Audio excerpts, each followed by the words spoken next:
ప్రియమైన దేవుని సంఘానికి ప్రత్యేకమైన వందనాలు తెలియజేస్తూ ఉన్నాను.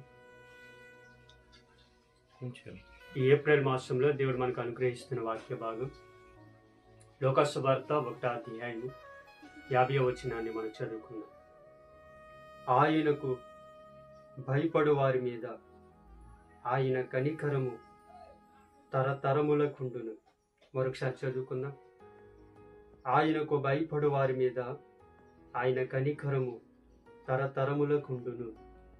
సో దేవుడి వాక్యము ద్వారా ఈ దినాన్ని మనతో మాట్లాడబోతూ ఉన్నాడు. ఆయనకు ఎవరైతే భయపడుతూ ఉంటారో, దేవాది దేవునికి ఎవరైతే భయపడుతూ ఉంటారో వారి మీద దేవుని యొక్క కనికరము తరతరములకు ఉంటుందని శ్రీ వాక్యము ద్వారా తండ్రి అయిన దేవుడు మనతో మాట్లాడుతూ ఉన్నాడు. ఒక చిన్న ఉదాహరణ మనం నేర్చుకొని వాక్యం ధ్యానం చేసుకున్నాం. సమాజంలో ఒక వ్యవస్థ అభివృద్ధి చెందాలన్నా, సమాజంలో ఒక వ్యాపారం అభివృద్ధి చెందాలన్నా, సమాజంలో ఒక కుటుంబము ఒక ఉన్నతమైన స్థాయిలోనికి వెళ్ళాలన్నా, ఒక వ్యవస్థను నడిపిస్తూ ఉన్న అధికారికి క్రిందున్న నాయకులు ఎప్పుడైతే ఆ అధికారికి భయపడుతూ పనిచేస్తూ ఉంటారో అప్పుడు ఆ వ్యవస్థ ఒక ఉన్నతమైన స్థితిలో ఉంటుంది. అలాగే ఒక వ్యాపారం అభివృద్ధి చెందాలంటే ఆ బిజినెస్ నడిపిస్తూ ఉన్న మేనేజర్ క్రింద ఉన్న స్టాఫ్ అందరూ ఎప్పుడైతే ఆ మేనేజర్కి భయపడుతూ ఉంటారో అప్పుడు ఆ బిజినెస్ డెవలప్మెంట్లోనికి అభివృద్ధిలోనికి వెళ్ళడం మనం చూస్తూ ఉంటాం. అలాగే ఒక కుటుంబం కూడా ఎప్పుడైతే యజమానుడికి భార్య లోబడి భయపడుతూ ఉంటుందో, పిల్లలు లోబడి భయపడుతూ ఉంటారో అప్పుడు ఆ గృహం ఆశీర్వాదకరంగా ఉంటుంది. అదే మాట దేవాది దేవుడి జనాలు మనతో మాట్లాడుతూ ఉన్నారు.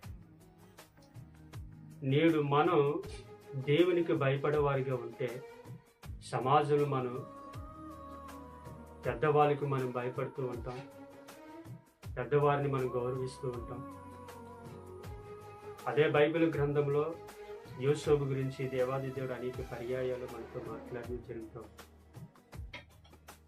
యోసేపుని దేవాది దేవుడు బాల్యంలోనే ఫలించేటి కొమ్మగా నేను ఆశీర్వదిస్తానని వాగ్దానం చేసిన దేవుడు ఆ వాగ్దానాన్ని పెట్టుకొని ఆ వాగ్దాన ప్రకారంగానే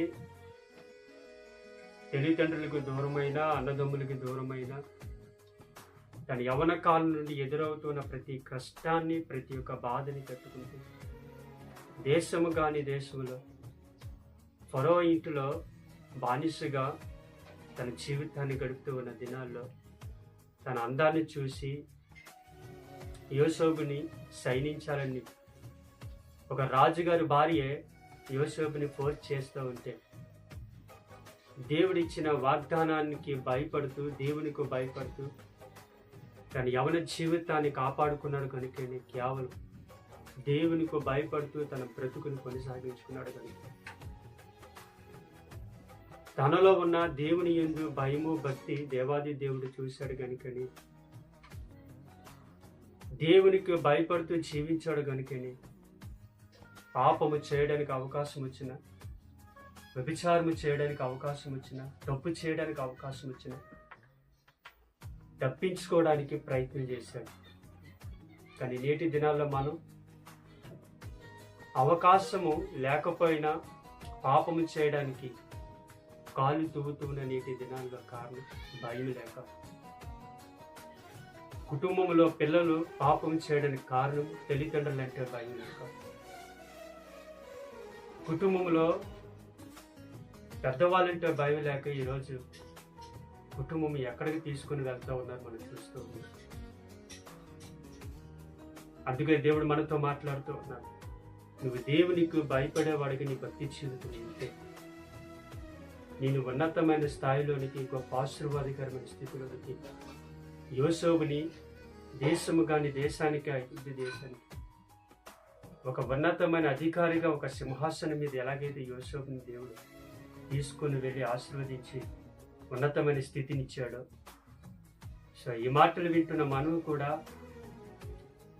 ఉన్నతమైన స్థాయిలోనికి, గొప్ప ఆశీర్వాదకరమైన స్థితిలోనికి మన తల్లిదండ్రులకి మంచి పేరు తెచ్చేవారుగా, మన యొక్క సమాజానికి మంచి పేరు తెచ్చిన వారుగా, మన కుటుంబానికి మంచి పేరు తెచ్చిన వారుగా మన స్థాయి ఉండాలంటే మన భక్తి జీవితంలో దేవునికి భయపడుతూ మనం భక్తి చేయాలి.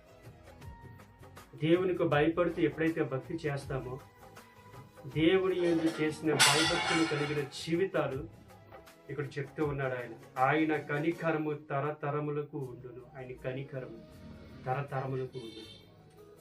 దేవుని యొక్క కనికరము తరతరములు ఉండాలంటే మనం చేస్తున్న భక్తులు దేవునికి భయపడుతూ మనం భక్తి చేయగలిగితే ఆయన కనికరం మన తర్వాత నెక్స్ట్ జనరేషన్లో తరతరములకు దేవుని యొక్క కనికరం మన మీద ఉంటుంది. ఆయన కనికరము ఉంటేనే దేవాది దేవుడు మనల్ని ఒక ఉన్నతమైన ఒక ఆశీర్వాదకరమైన స్థాయిలోనికి యోసేపుని నడిపించిన విధంగా మనల్ని, మన బిడ్డల్ని, మన కుటుంబాలను, మన పరిచర్యలను నడిపించి ఆయన యొక్క కనికరం మన మీద ఉండేలాగా ఆయనకు భయపడుతూ మన భక్తి జీవితాన్ని మనం కొనసాగించుకుందాం. దేవుడి మాటల ద్వారా మనల్ని దీవించి ఆశీర్వదించిన గాక. ఆమేన్.